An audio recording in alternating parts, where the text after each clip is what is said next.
Bonjour à tous et à toutes, ici Nicolas de Montréal. On est mercredi après-midi. Un mercredi après-midi bien pluvieux aujourd'hui. On dirait que le temps est arrêté aujourd'hui. Il fait calme dans la maison, c'est super calme.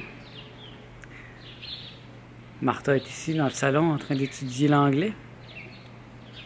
Moi, j'ai pas de travail présentement, donc je relaxe. Je laisse mon esprit se délier pour laisser venir les nouvelles idées et laisser se développer les nouvelles idées aussi. Je suis un partisan de l'oisiveté créatrice.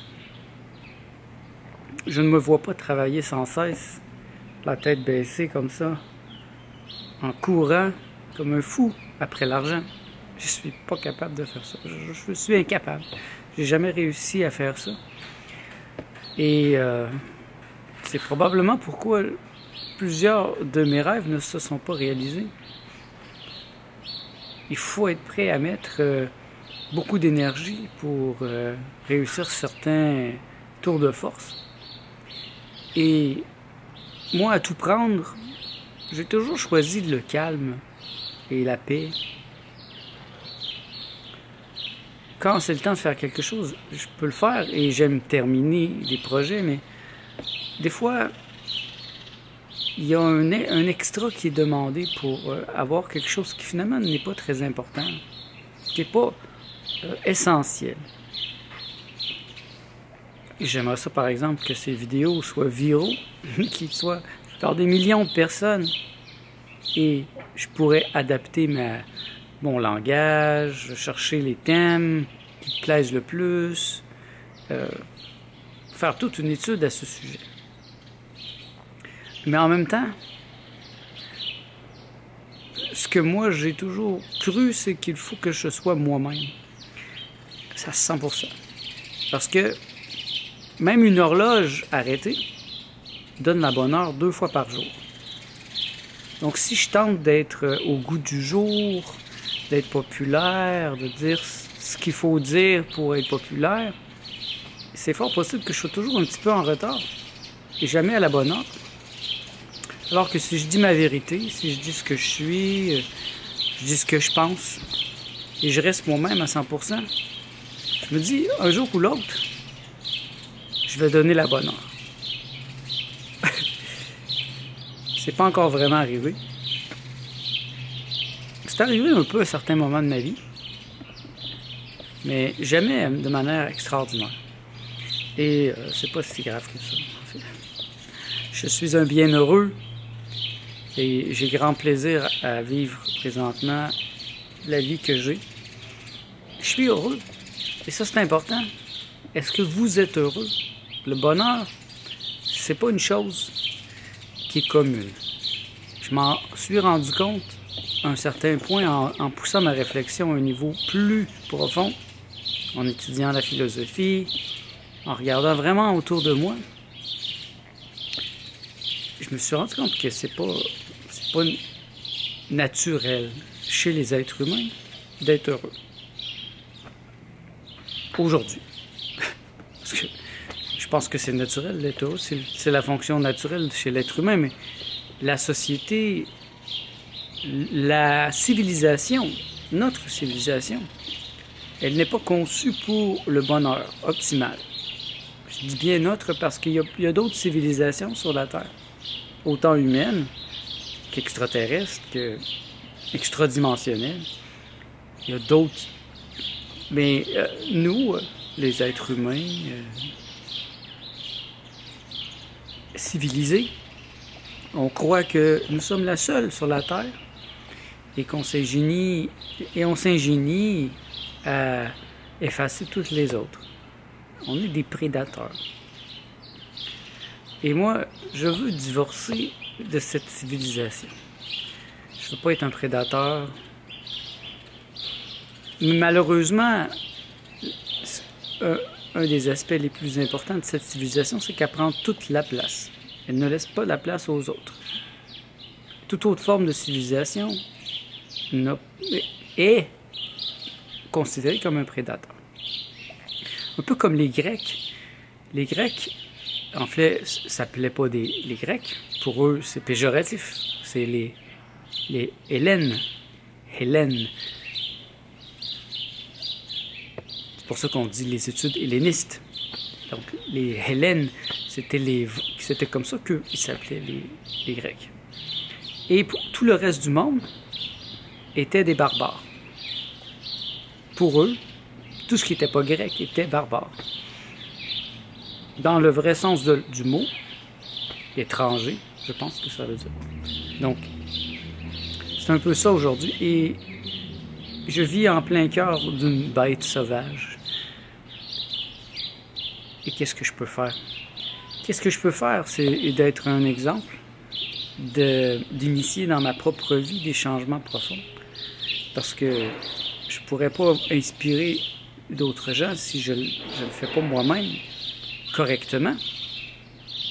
Parce qu'il y a des gens dans le domaine, par exemple, de la nourriture crudivore qui sont pas très beaux, qui n'ont pas l'air très en santé. Alors, comment ces gens peuvent vraiment nous inspirer, même s'ils écrivent des livres intéressants, s'ils font des vidéos, s'ils ne l'appliquent pas dans leur vie, s'ils ne sont pas beaux eux-mêmes? En tout cas, moi, ça ne m'intéresse pas. Et je suis dans un grand silence en ce moment. C'est pas la première fois. D'ailleurs, j'ai écrit un livre qui s'appelle Le Grand Silence. Et je me sens dans le silence. Cette semaine, en tout cas. J'ai pas vraiment le goût de lire. Si je lis, c'est des petites choses. Des recettes, des choses comme ça. Mais rien de trop profond en cette semaine. C'est vrai que je suis aussi dans un état d'esprit de déménagement, un état de dégagement. J'ai pas nécessairement le goût de mettre quelque chose de nouveau dans ma tête. J'ai déjà assez de réflexions profondes qui s'entrecroisent. Et je me sens en paix, en fait. Le grand silence, c'est un moment où le mental se ferme. Je me sens dans le grand silence. Je me sens dans une paix et des profondeurs incroyables. Je suis satisfait. J'ai fait un beau travail cette année, en début d'année, d'éliminer peu à peu certaines choses de mon alimentation, de redessiner ma prise alimentaire, de redessiner comment je pense mon alimentation. Et j'étais déjà très, très bien parti. Ça n'a pas beaucoup changé par mon jeûne. C'est pas comme l'année passée. L'année passée, ça a radicalement changé. Je suis parti d'un mangeur de viande, un mangeur de bonbons, un mangeur de plein de choses biologiques, mais quand même de plein de choses qui n'étaient pas très bonnes. Je mangeais beaucoup de fromage. Et je suis devenu végétalien et peu à peu fruitarien. Cette année, j'étais déjà dans cette phase-là. J'avais déjà compris ça. Et il me semble que cette année, ce que j'avais à accomplir, ce n'est pas de comprendre quelque chose de nouveau, c'était vraiment de l'installer dans ma chair. À la fin de mon jeûne, j'étais à 110 livres. Et j'ai commencé à 135. J'ai perdu beaucoup.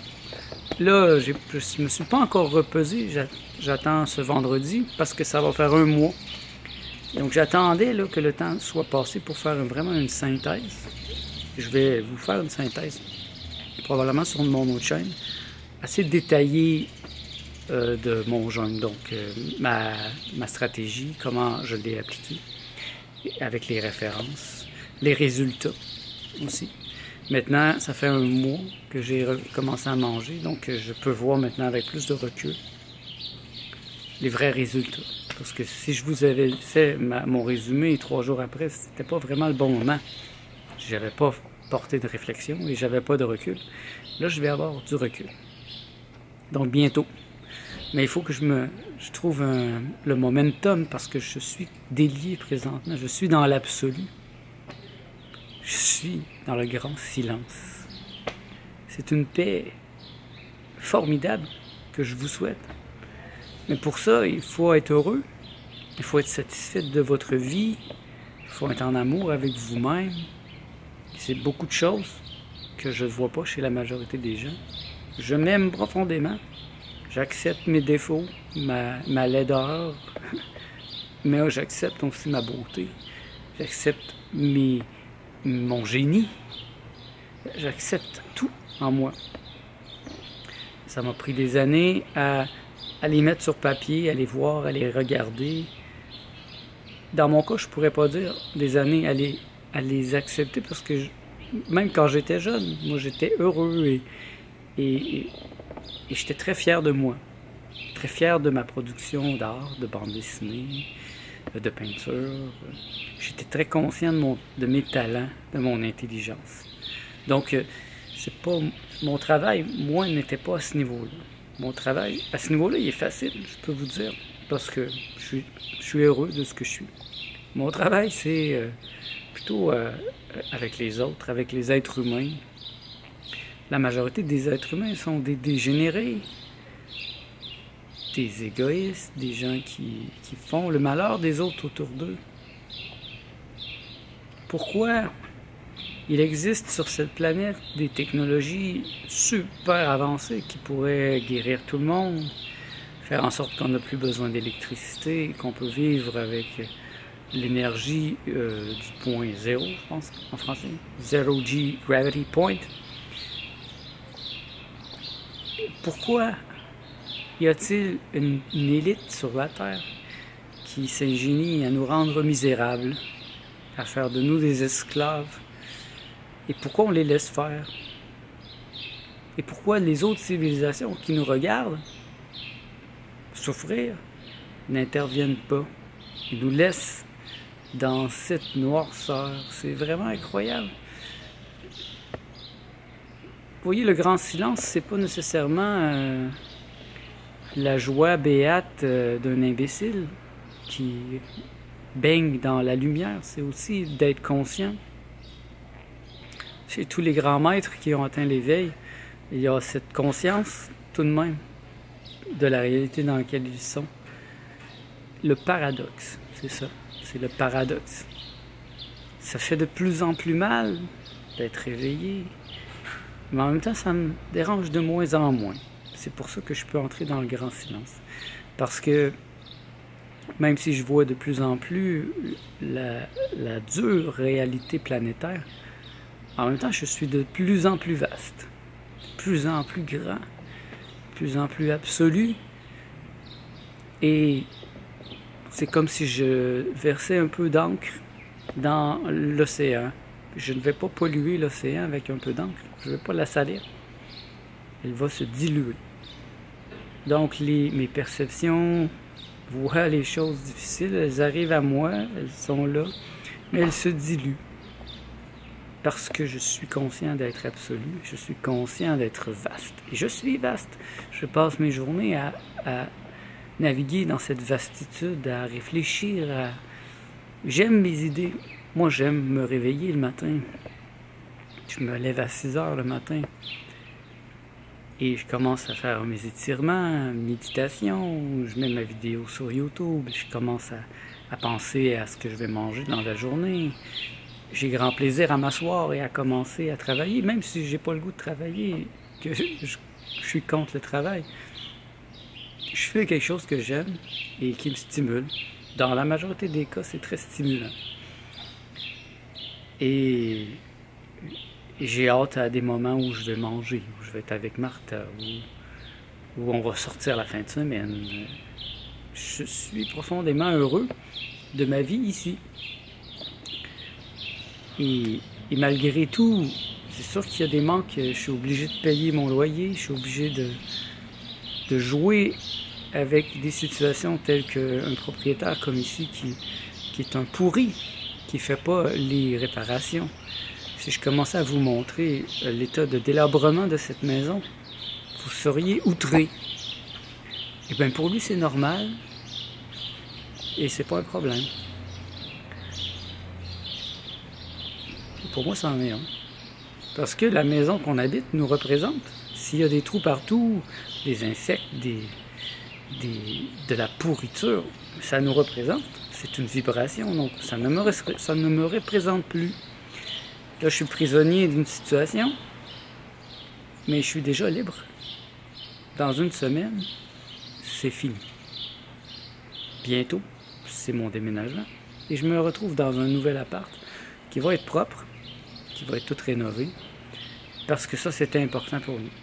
Il va être aussi très très haut dans le ciel pour que j'aie une vision incroyable du monde.